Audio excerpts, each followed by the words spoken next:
Buenas noches a todos. Muchas gracias a la doctora Ana Stock y a todo el equipo organizador por la invitación a participar en este tercer congreso del grupo de Asma Nova, el asma como problema de salud pública.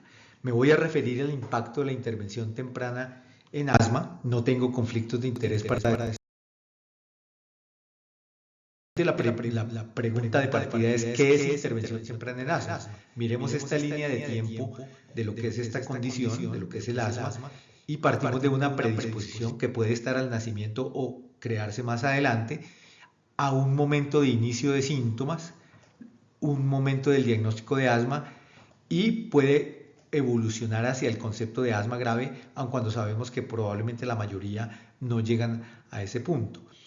En este espectro de línea de tiempo, que es muy variable, el inicio de síntomas se puede dar, y la definición más utilizada universalmente de lo que es temprano o tardío es el de inicio temprano, cuando es por debajo de los 12 años, porque está marcado probablemente por una mayor frecuencia de un tipo alérgico, y un inicio tardío después de los 12 años, más frecuentemente relacionado, cuando no es absoluto, con un asma de predominio eosinofílico o más frecuentemente eosinofílico.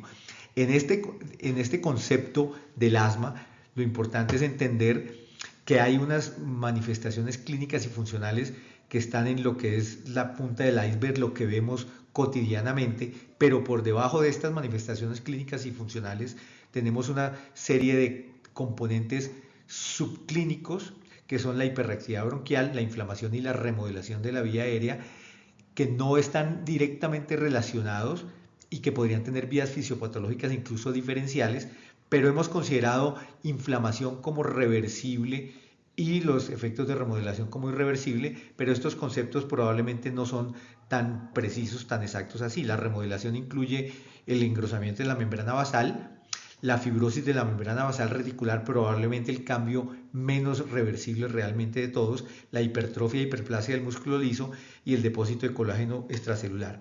Esto es importante entenderlo de esta manera, porque al final, en esta línea de tiempo, probablemente con el paso del tiempo precisamente se van dando cambios irreversibles y la probabilidad de remisión va disminuyendo. Es lo que representa aquí la gráfica, y para esto, o esto es importante para entender el concepto de intervención temprana. Todo lo que ocurriese desde el momento de la predisposición hasta el inicio de síntomas es lo que podríamos llamar prevención primaria, pero luego aparece el concepto de intervención temprana y de intervención tardía.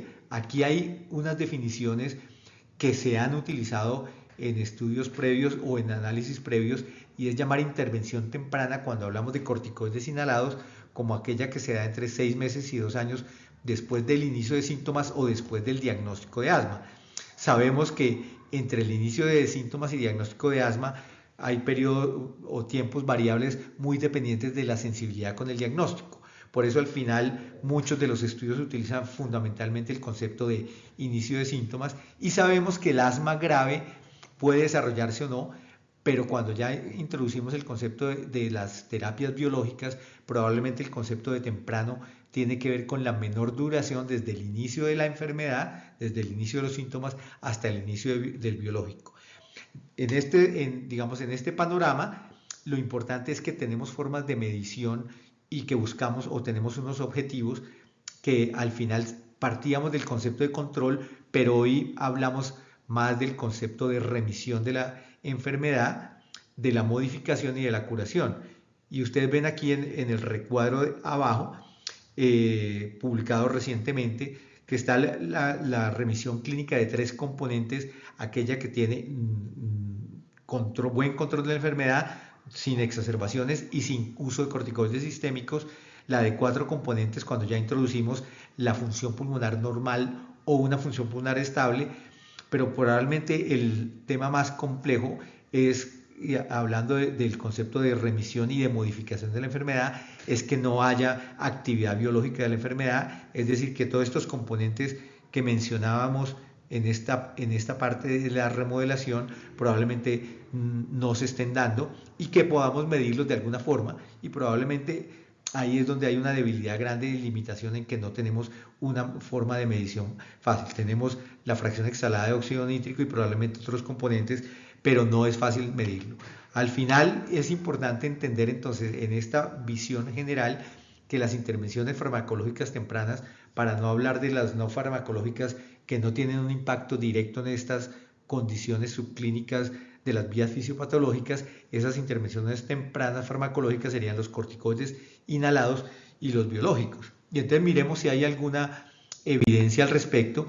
Aquí vemos precisamente tomando los conceptos de la diapositiva anterior, que la remodelación de la vía aérea aquí en el eje de las Y y el tiempo en el eje de las X, vemos que llamaríamos tempranas las intervenciones en la fase inflamatoria y las que serían tardías cuando ya se están dando lesiones estructurales y tiene que ver con la remodelación. Como les decía, probablemente esto no es lineal y los tratamientos, si son tempranos, van a producir una reducción de la probabilidad de remodelación de la vía aérea y es probablemente el concepto clave para entender lo que estamos hablando.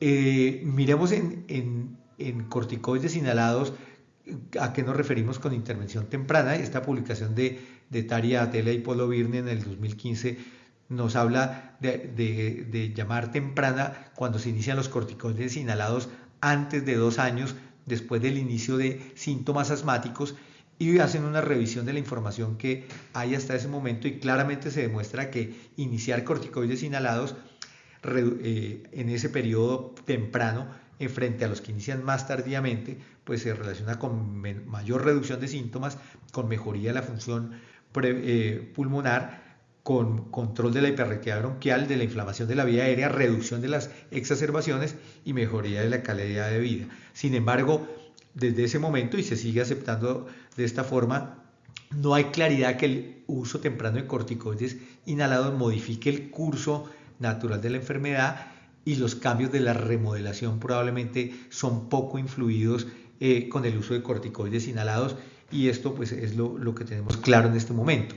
Este metaanálisis pues ratifica nuevamente lo que acabo de mostrar en la diapositiva anterior, pero digamos que enfatiza en que los corticoides inhalados pues se relacionan con mejoría de la función pulmonar y de los componentes subclínicos de la atenuación de la hiperreactividad bronquial y una reducción de la inflamación de la vía aérea, pero no tiene tanto impacto en el largo plazo y en el control de síntomas de la enfermedad. Y si ya vamos a los biológicos en esta revisión sistemática de alcance, lo que hace el doctor Luis Pérez de Llano es mirar frente a la artritis reumatoidea qué información hay también de los biológicos en asma, y pues obviamente encuentra una evidencia muy fuerte en artritis reumatoidea, pero en asma grave lo que encuentra es poca evidencia de la intervención temprana con biológicos. Sin embargo, hay claridad en la información que hay hasta este momento que a menor duración del asma, mayor impacto de los biológicos, lo cual sugiere que el inicio temprano de los biológicos podría tener un impacto en la modificación de largo plazo. Esos datos, digamos que recogidos, sugieren eso, y en esta publicación de Barricci y del grupo italiano, también muy reciente, pues lo que precisamente se enfatiza con la información que hay es que pues sabemos que los glucocorticoides no son consistentes en afectar la remodelación y reducir la inflamación de largo plazo, las consecuencias de largo plazo en el asma, pero en cambio en el caso de los corticoides hay evidencia creciente de que modifican el taponamiento mucoso y que pueden modificar los cambios estructurales y algunos de los cambios que consideramos irreversibles, y por lo tanto tendrían un impacto mucho mayor en su uso temprano para la modificación de la enfermedad. Muestro nuevamente esta diapositiva simplemente para resaltar en esa publicación lo que ellos llaman efectos tempranos, que serían los de la fase inflamatoria y que podrían, digamos, de todas formas tener impacto a largo plazo en estos efectos tardíos, y es prevenir la declinación de la función pulmonar, reducir la activación miofibroblástica y el engrosamiento de la membrana basal de la vía aérea y el depósito de la matriz extracelular, con lo cual se prevendrían los efectos de largo plazo. En asma, pues, y con los biológicos tenemos una desventaja grande con la información que hay actualmente, y es que los utilizamos basados en los estudios que hay, que fueron fundamentados en pacientes que llegaron a etapa 4 o 5 en los escalones de tratamiento, no controlados, y eran los que entraban a los estudios con biológicos, en buena parte influidos por su alto costo. Entonces, al final, la información que hay es en ese grupo de pacientes, y la intervención más temprana no hay información suficiente, y claramente derivamos es de digamos, de estudios indirectos, como por ejemplo la duración desde el inicio de síntomas hasta la intervención, y que muestran esa potencial respuesta positiva del uso de biológicos tempranamente. Entonces, con esto muestro que usar tempranamente corticoides inhalados, o sea, una intervención temprana con esa definición de antes de 2 años de síntomas, modifica resultados clínicos fundamentalmente, pero no resultados de largo plazo como la remodelación de la vía aérea. Pero la intervención con biológicos tempranamente, es decir, a menor duración del asma, lo cual sugiere que hacerlo tempranamente modifica muchos de los componentes fisiopatológicos que hacen parte de la remodelación, y por lo tanto podrían tener al final un impacto en la reducción de la remodelación y secundariamente los impactos clínicos de largo plazo. Con esto pues termino mi presentación, y espero en el panel poder discutir y ampliar las dudas que salgan al respecto. Muchas gracias por su atención.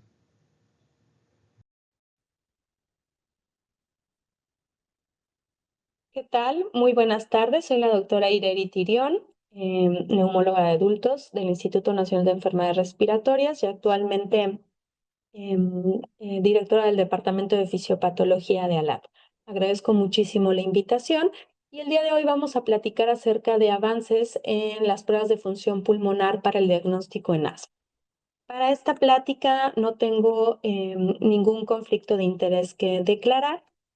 Y para entrar ya de lleno, es importante recordar que el asma en realidad es una enfermedad heterogénea y que el diagnóstico es básicamente clínico a través de los principales síntomas respiratorios que conocemos, pero que tienen un comportamiento muy importante y típico, que es la variación en tiempo y en intensidad.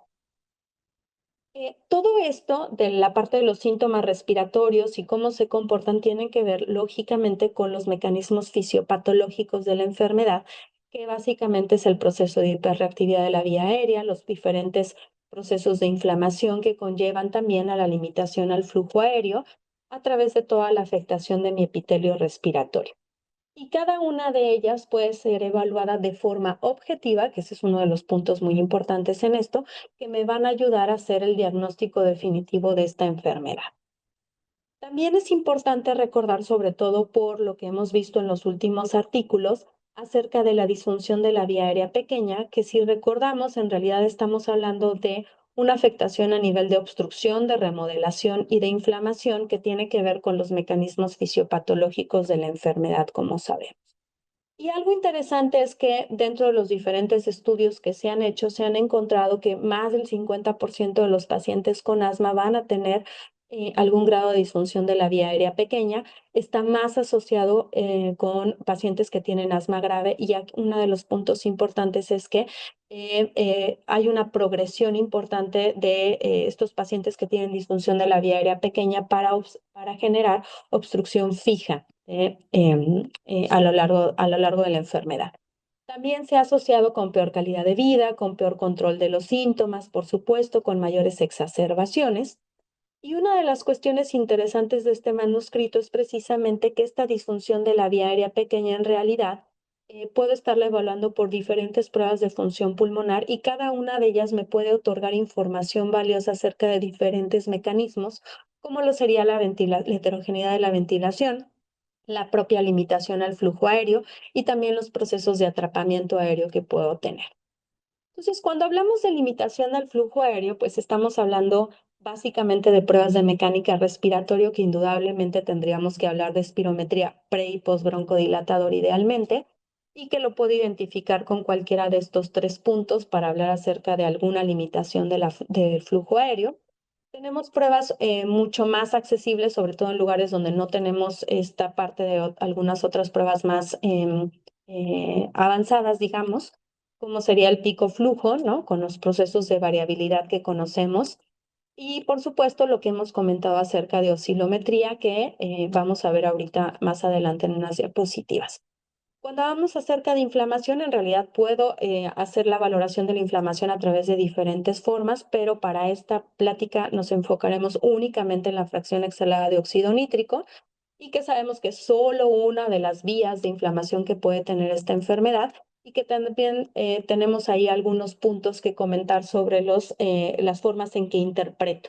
De hecho, este es un QR que los puede llevar a uno de los trabajos que hemos hecho en el Departamento de Fisiopatología acerca del uso de feno y cómo es que interpretamos en Latinoamérica este estudio específicamente para la enfermedad de asma. Y por último, la evaluación como tal de la hiperreactividad bronquial, que la puedo hacer con pruebas de reto bronquial, que pueden ser ya sea directas o indirectas. Y sabemos que es esta predisposición de la obstrucción de mi vía aérea a diferentes estímulos, que normalmente en un sujeto sano no se deberían de presentar, y que yo puedo optar por una u otra, claro, dependiendo de la disponibilidad que haya en mi centro, pero también de qué es lo que estoy yo buscando en el paciente. Para entrar a la parte de espirometría, este patrón PRIS que comentábamos, que es esta relación preservada con FEV1 bajo, es muy importante porque se ha asociado en el caso de asma con peor control de la enfermedad y mayores exacerbaciones. De hecho, en este estudio se encontró que este patrón se asociaba con disfunción de la vía aérea pequeña, medido por oscilometría hasta en el 77% de los casos, y también con mayores niveles de FEN. Una de las cuestiones interesantes es que hasta 20% de los pacientes con asma llegó a presentar este patrón espirométrico, por lo cual es muy importante poder identificarlo porque me puede ayudar a hacer la parte del diagnóstico y también en el seguimiento. Hablando precisamente de seguimiento, en este caso, en la parte de espirometría en respuesta a tratamiento, sabemos que la mayor parte de nuestros pacientes con asma a veces no logran un adecuado control. Entonces, aquí lo que se hizo fue precisamente darle seguimiento a un año a los pacientes que tenían diagnóstico de asma grave y que requerían algún biológico, y aquí podemos ir viendo diferentes biológicos que se utilizaron. Y aquí, más allá de la diferencia que hubo entre los diferentes biológicos, es importante ver la mejoría que hubo en todos con relación a los parámetros basales, y que eso nos ayuda en cuestión de estudios como la espirometría en darle seguimiento y valorar de forma objetiva cómo es que mi paciente va mejorando. Por ejemplo, aquí lo que podemos ver es que más del 10% de mejoría de FEV1 entre el marcado de 6 meses a 12 meses, lo cual también me ayuda a lo que hemos estado comentando. Siguiendo hablando de espirometría, es importante comentar esta situación de esta limitación fija que llegan a presentar algunos pacientes, sobre todo pacientes maltratados, y que en algunas ocasiones cuando llegan por primera vez con nosotros es muy difícil a veces hacer el diagnóstico diferencial entre las dos principales enfermedades respiratorias crónicas, que es asma y EPOC. Una de las formas en las que se ha visto recientemente es precisamente qué tanta respuesta al broncodilatador tuvieron estos pacientes. Entonces, en aquellos pacientes que tienen una respuesta broncodilatador mucho más acentuada, que en este estudio fue de 16% o 280 mililitros, puede ayudarme a distinguir entre estas dos enfermedades.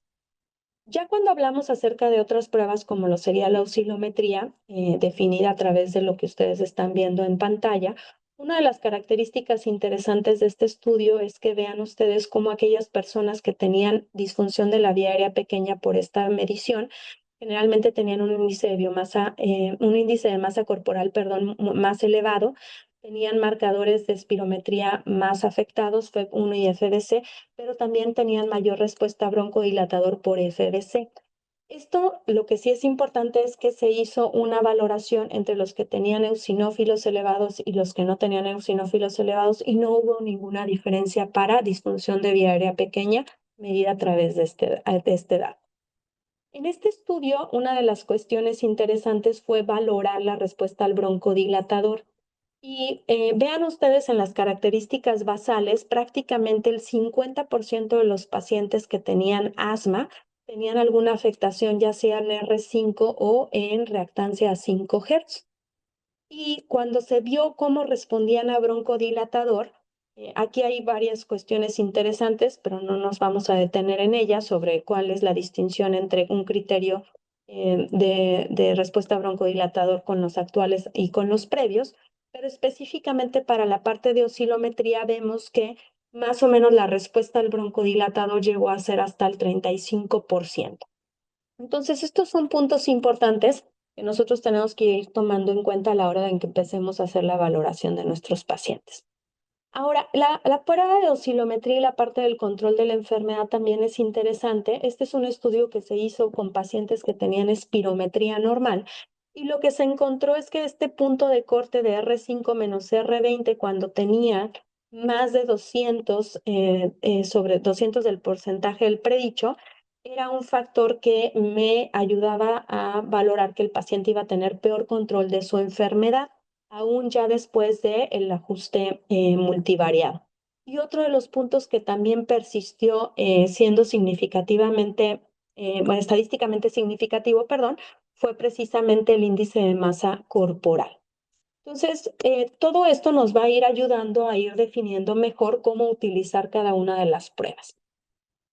Para la parte de feno, este es un estudio, este es un trabajo, perdón, que hemos estado haciendo en el Departamento de Fisiopatología y donde estamos haciendo algunas pues, propuestas acerca de cómo ir utilizando la parte de feno junto con, claro, pruebas de función pulmonar, de mecánica respiratoria y de reto bronquial para ir definiendo más claramente cómo es que deberíamos estar dándole diagnóstico a nuestros pacientes. Ahora, hay muchos estudios afortunadamente que combinan pruebas como este que ustedes están viendo y una de las cuestiones interesantes ya en el análisis multivariado es precisamente que vean ustedes cómo la mayor parte de los pacientes no controlados pues lógicamente estaban asociados con mayor dosis de rescate, 38% con que tenían una obstrucción fija y otro de los puntos interesantes es que hay algunos marcadores que me pueden identificar que este paciente no esté bien controlado y es precisamente las partes de oscilometría y también de feno, que son maneras indirectas de estar midiendo esta disfunción de la vía aérea pequeña que hemos estado comentando. Algunos otros índices también que son interesantes comentar, en realidad vean ustedes cómo este de R5 menos R20 con un punto de fijo, un punto de corte fijo, también ha mostrado que me ayuda a distinguir precisamente si el paciente va a tener mayor riesgo o no de exacerbaciones. Por supuesto, la relación debajo del 70% que ha sido muy estudiada y algunos otros índices que en realidad no han mostrado que me ayuden a predecir.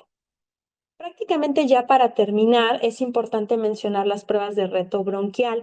En este caso se hizo una prueba directa con metacolina y algo que me gustaría señalar aquí es precisamente cómo ellos hicieron esta prueba a los 10 años y después la volvieron a repetir a los 18 años.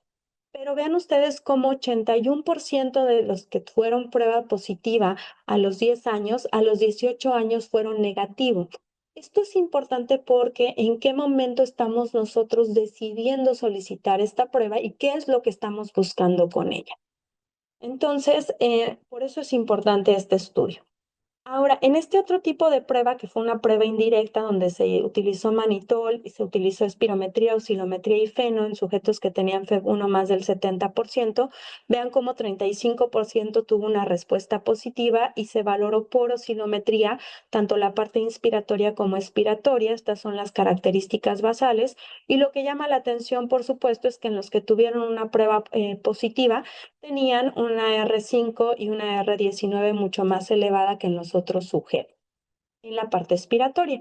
Y ya cuando analizamos la diferencia entre estos, lo que nosotros observamos es que, por supuesto, que los que tuvieron mayor diferencia en cuestión de resistencias, es decir, tuvieron mayor elevación de las resistencias al final de la prueba, pues fueron precisamente estos pacientes, pero es en la parte expiratoria donde nosotros podemos encontrar más estas afectaciones. Esta diapositiva la pongo por si bien esta plática no es para esto, sí es importante con respecto a las conclusiones que vamos a tener. Y todo esto tiene que ver con estos nuevos conceptos que se están lanzando acerca de en qué momento estar evaluando a mi paciente, qué tratamiento es el que le voy a dar y entonces cuáles son estas metas a las que yo estoy llegando. Y por supuesto, nosotros en la parte de medición de pruebas de función pulmonar es importante que sigamos trabajando para saber cuáles van a ser las mejores mediciones, los mejores estudios, las mejores variables para que podamos identificar desde un inicio a mi paciente y darle seguimiento y valorar la respuesta a tratamiento que vayamos a tener. Como conclusiones, entonces, es muy importante identificar a través de las pruebas de función respiratoria los mecanismos fisiopatológicos del asma. Por supuesto, eso me va a ayudar a hacer el diagnóstico, pero también recordemos la parte del seguimiento. Detectar la limitación al flujo aéreo es un punto esencial. Por supuesto, la espirometría continúa siendo la principal herramienta diagnóstica. Cada vez tenemos más datos acerca de la oscilometría y esto es un análisis complementario, no sustituye a la espirometría, me da mucha más información. Es muy importante conocer el tipo de inflamación, por supuesto, de lo que está causando, cuáles son las diferentes vías de inflamación que están predominando en mi paciente con asma y FeNO indudablemente es una de las pruebas que más me pueden estar ayudando. Y claro, identificar esta hiperrespuesta bronquial a los diferentes estímulos va a ayudar a corroborar en algunos casos el diagnóstico, pero también me va a ayudar a entender mejor la fisiopatología de la enfermedad dependiendo del tipo de prueba de reto bronquial, ya sea directa o indirecta que utilicemos. Espero que esto haya sido de su interés y de su agrado y les agradezco muchísimo su atención. Bueno, Dieguito, la verdad que esta tercera y cuarta, impresionante, excelente. Los invitamos para que estén junto al panel que vamos a presentar ahora. Sí. También expertos, amigos y expertos, para que estén presentes en el panel, así pasamos una discusión final. Bueno, vamos a presentar entonces al panel. Como moderadora la tenemos a Anita Otero, de Argentina, al doctor Michael Schneiser, de Estados Unidos, Anaíni Áñez, de Argentina, y María Teresa Parada, de Chile. Así que abrimos al panel para que podamos compartir entre todos. Hola amigos, bienvenidos. ¿Cómo están? Hola. Muchas gracias por estar. Hola Anita. Hola Anita, buenas noches. No sé si se escucha bien. Perfecto. Se escucha perfecto, te dejamos a cargo del panel. Buenas noches a todos, gracias a los expositores, la verdad que impecable, y bienvenido al panel. Vamos a comenzar con las preguntas, hay varias. Para el doctor Michael, ¿tendremos nuevos métodos diagnósticos en asma, doctor? Bueno, muchísimas gracias por la invitación, Anita, querida. Encantado de estar aquí con ustedes. Y Ana, yo creo que te cambiaría un poco la pregunta y te diría que, si me permites modificarla, y te diría, ¿por qué necesitamos nuevos métodos diagnósticos en asma? Y yo creo que la respuesta y nuestros presentadores anteriores dieron bastante con por qué debemos hacer esto. Bueno, uno, queremos diagnósticos más tempranos. Dos, queremos fenotipificar a nuestros pacientes. El asma es una enfermedad sumamente heterogénea y un paciente no es igual al otro. Y necesitamos ver cómo hay respuestas al tratamiento que quizás no se pueden ver con espirometría, ¿no? Y al final yo creo que lo que más queremos es individualizar el tratamiento y el diagnóstico en cada uno de nuestros pacientes. La oscilometría la conocen más los pediatras que nosotros, pero bueno, incursionará más en los adultos en los años por venir. Pero yo creo que hay dos cosas que están muy en boga en el nuevo porvenir del asma. Uno es la imagenología, que poco utilizamos en asma y poco pensamos, ¿no? La utilizamos para descartar otro tipo de enfermedades, pero estamos viendo cómo el uso de resonancia magnética con helio o con seno ha permitido revelar defectos ventilatorios que ni siquiera la espirometría es capaz de captar. ¿Y cómo se relaciona esto? Bueno, vemos que pueden relacionarse con más tapones mucosos, con engrosamiento de las vías aéreas, y todo esto permitirá identificar, como dijimos, a nuestros pacientes más temprano. Y hay estudios que ya, yo estoy seguro que AstraZeneca debe estar feliz, porque benralizumab ya fue demostrado que en estos resonancias magnéticas hiperpolarizadas con seno demostraron mejoría. Entonces, bueno, ya vemos cómo inclusive los biológicos entran en estos estudios imagenológicos. Y lo otro, bueno, los biomarcadores, ¿no? La doctora apuntó muy bien a los estudios del feno, y como el feno debería esparcirse más en el mundo, pero bueno, tomará tiempo, pero eso no es el único biomarcador ni los eosinógenos en sangre. También tenemos que prestar atención a los breathomics, lo que llaman los compuestos orgánicos volátiles, y también a los transcriptomics. Estos son los que se utilizan a través del esputo. Y hay un estudio del 2025 en el Journal de Asthma and Allergy que demuestra cómo el profile o el agrupamiento de diferentes ARN mensajeros en el esputo puede predecir si un asma es severo o no. Así que imagínense, un paciente que estamos conociendo, ya podemos saber si es severo o no. Entonces yo creo que hay mucho por venir, y bueno, y ni decir si logramos identificar el genoma humano. Hasta ahora sabemos que hay 100 genes relacionados al asma, y como se combinan pueden dar diferentes resultados. Pero bueno, yo creo que eso está todavía en una fase muy primaria, pero yo creo que ese es el futuro. La verdad que hay una observación importante con el diagnóstico por imágenes. Por ahí oscilometría o feno no tenemos en todos lados, pero tomografía sí hay. Entonces por ahí a quién pedirle tomografía y podemos y cómo pedirla sería importante, porque sí tenemos tomógrafo en muchos lugares y en regiones que son más inhóspitas. Claro, definitivamente. Yo creo que y tenemos al doctor Alejandro Díaz en Brigham, en Harvard, como pionero en el estudio de tapones mucosos, ¿no? Y yo creo que eso está por venir. Hay mucha más data, y yo creo que es algo que se puede replicar alrededor del mundo, ¿no? Con un entrenamiento relativamente sencillo de identificación de tapón mucoso y evaluar la cantidad de tapones y correlacionar esto con la clínica, obviamente, que como Ana dijo previamente es lo fundamental. Sería muy importante en el asma grave. Bueno, una pregunta para la doctora Anaí Yáñez. ¿Cómo podríamos lograr accesos más tempranos, Anaí, en estos pacientes? Estás muteada, Anita. No te escuchamos, Anaí.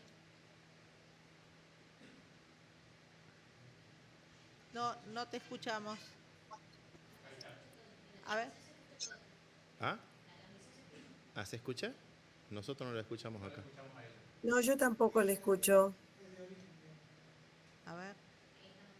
A ver, espera, porque no. No. ¿Ustedes la escuchan?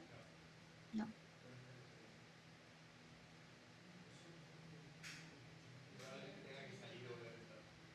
Anaí, acá nos dicen los técnicos, probablemente tenés que salir y volver a entrar. Si querés, Ana, hasta que... Voy avanzando en otra pregunta. Vamos avanzando hasta que Anaí la podemos escuchar. Exacto.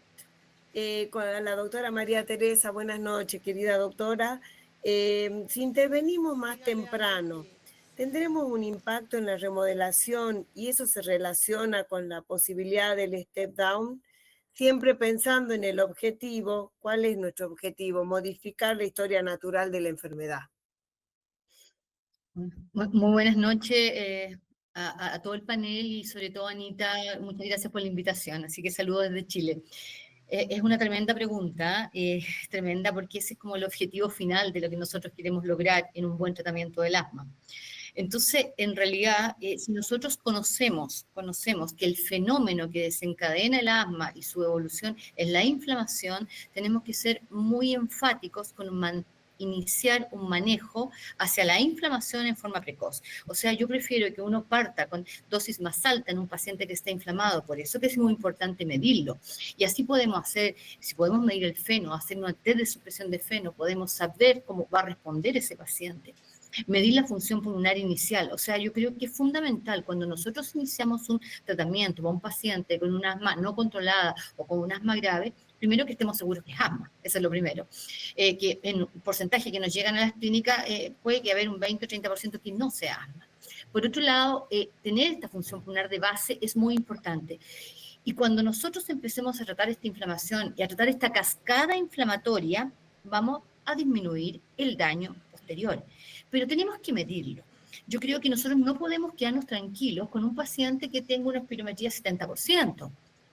Si nosotros queremos llegar a una remisión, a un control de la enfermedad, tenemos que, y yo soy de las que creo que hay que medir los 4 pasos de la remisión, no solamente 3, porque la espirometría y la función pulmonar es fundamental al seguimiento del asma. O sea, si no hay oscilometría, pero la espirometría es un gran examen. Hay pacientes que tienen no 80%, tienen 120%, y cada paciente va a llegar a su valor, es contra sí mismo. Así que creo que manejar la inflamación desde lo alto, después ir bajando para disminuir el daño colateral, medir la inflamación, medir la función pulmonar y, por último, creo que cuando nosotros llegamos a tener espirometrías normales, no nos quedemos ahí. Tenemos que medir cómo está la hiperrespuesta de la vía aérea. Creo que esos pacientes tenemos que desafiarles con test de metacolina, porque tenemos que demostrarle a los pacientes en qué etapa están. Nosotros lo podemos lograr con corticoide en dosis altas, inhalado, y si no responde 3 a 4 meses, debiésemos partir un biológico. No atrasarlo cuando tengamos un marcador con el que podamos utilizar. Un poco larga, pero así lo veo. No, muy clara, porque la pregunta es compleja.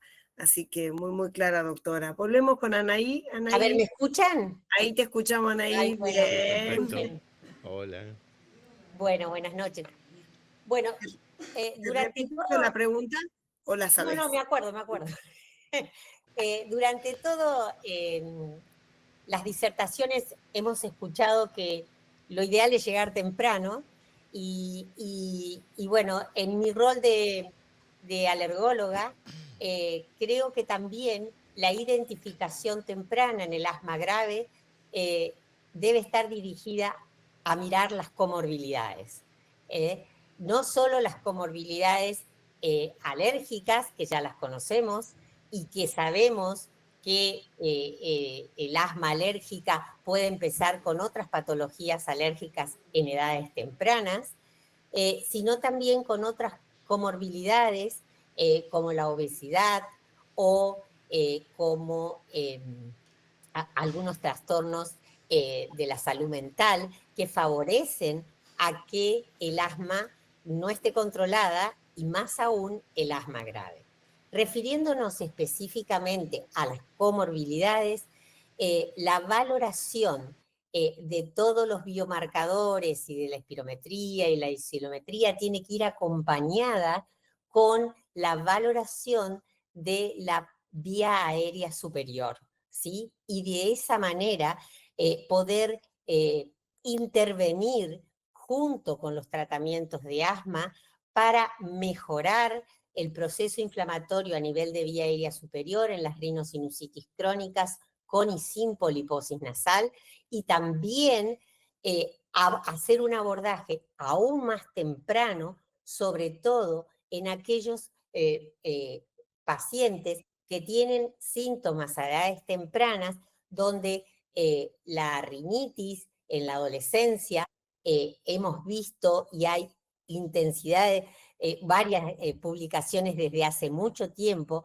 que valorar espirográficamente un paciente que tiene rinitis importante en la adolescencia sobre todo, hace que encontremos valores alterados sin llegar a que el paciente haga crisis de exacerbaciones de asma, sino que ya empiecen a mostrar patrones inflamatorios en la pequeña vía aérea y alteraciones a nivel de la función pulmonar leves, pero que nos muestran que podemos intervenir tempranamente. Excelente. Tengo otra pregunta, esta para cualquiera de ustedes. Hablando de acceso temprano al diagnóstico, ¿qué opinan la implementación de la telemedicina y el monitoreo remoto para los pacientes en los lugares donde no se puede llegar, que no llegan los médicos, que solo hay agentes sanitarios, o educadores para la salud, que no llegamos nosotros a hacer intervenciones. No sé si alguno tiene alguna experiencia o nos puede hacer algún comentario. Yo no tengo experiencia con los digitales, pero sí sé de estudios, más que todo son pediátricos. Es el iTrack y el Connect 2, que vio a adolescentes de 13 años y en los cuales utilizaron un inhalador digital que les daba recordatorios para utilización de los medicamentos, y demostró, si mal no recuerdo, 85, 88% mayor probabilidad de control en el asma en los pacientes, en el brazo del grupo de pacientes que utilizó estos inhaladores digitales. Y esto fue una intervención de aproximadamente 24 semanas. Entonces sí se ha demostrado y es algo que potencialmente tiene en áreas rurales, como mencionas, Ana, yo creo que va a tener un gran impacto. Si me permitís, Anita, me gustaría hacer dos preguntas. Una, Ireri. Tenemos que hablar de remodelación ya con el advenimiento de los biológicos, ¿no? Que esa es la idea. Y de los nuevos biológicos que se vienen, tratar de cambiar la historia natural del asma. ¿Qué estudios fisiopatológicos te parecen a vos, o ahora o en el futuro, que nos van a ayudar fuera de la biopsia bronquial, porque no es factible hacer biopsia bronquial a todos estos pacientes, para poder decir, bueno, el paciente mejoró o infiere este biológico en la remodelación de la vía aérea? Yo sé que es una pregunta difícil. No, excelente pregunta. Muchísimas gracias nuevamente por la invitación. Creo, como fisióloga, definitivamente le apostaría completamente a la oscilometría. Ahora, tenemos muchos índices dentro de la oscilometría. Entonces, eso ha sido una situación a la que nos hemos ido enfrentando sobre cuáles son las mejores variables en la oscilometría que nos pueden dar luz sobre qué es lo que está pasando en la vía aérea pequeña. Entonces, dentro de las variables que más han sido consistentes, definitivamente ha sido las reactancias a 5 Hz y el área de reactancia. Entonces, definitivamente estarnos enfocando en esas, no quiere decir que otros índices no los estemos explorando, pero creo que es uno de las pruebas de función pulmonar que más nos van a dar lucidez en cuestión, uno, desde el punto de vista de cuando nosotros estamos realizando el diagnóstico, ver exactamente cómo está, sobre todo esta vía aérea pequeña en cuestión de función, y segundo, cómo es que está respondiendo esa vía aérea pequeña a los diferentes tratamientos que yo le estoy dando. Pues creo que oscilometría sería una excelente prueba de función pulmonar.